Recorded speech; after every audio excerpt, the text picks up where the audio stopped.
অবশেষে আমরাও পেয়ে গেলাম 3 বছরের টিআরসি কার্ড। আগে এটা ছিল না, আগে ছিল 1 বছরের, এখন 3 বছরের করা হয়েছে।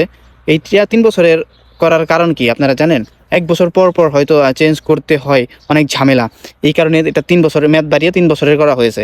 এই 3 বছরের হওয়াতে অনেক সুবিধাও রয়েছে। যারা নতুন চাকরি নেবেন বা 3 বছরের কার্ড পেয়ে কোম্পানি চেঞ্জ করবেন, কন্ট্রাক্ট পেপার হলেই হয়ে যাবে। আর এই কার্ডটি দিয়ে আপনি ইউরোপের যে কোনো দেশে ভ্রমণ করতে পারবেন। সেনজেন বলেন আর নন সেনজেনই বলেন, আপনি যে কোনো দেশেই এই কার্ডটি দিয়ে নো নিড টু ভিসা, কোনো ভিসা ছাড়াই আপনি ভ্রমণ করতে পারবেন ইউরোপের যে কতগুলো দেশ রয়েছে। ইউরোপের যে কোনো দেশে একটা বৈধ থাকার যে কী মজা, কী আনন্দ, এটা আপনাদের ভাষায় প্রকাশ করা করা যাবে না। আর তাছাড়া যারা অবৈধভাবে রয়েছেন তাদের ঝামেলা তারাই ঠিকই বুঝবে, যারা অবৈধ রয়েছে তারাই ঠিক ভালোভাবে বলতে পারবে। তাদের না আছে ভালো একটা স্যালারি, পুলিশ দেখলে অনেক ঝামেলা, যদি ধরে ডিপুট মেরে বাংলাদেশে চলে যেতে হয়, অনেক সমস্যা তাদের।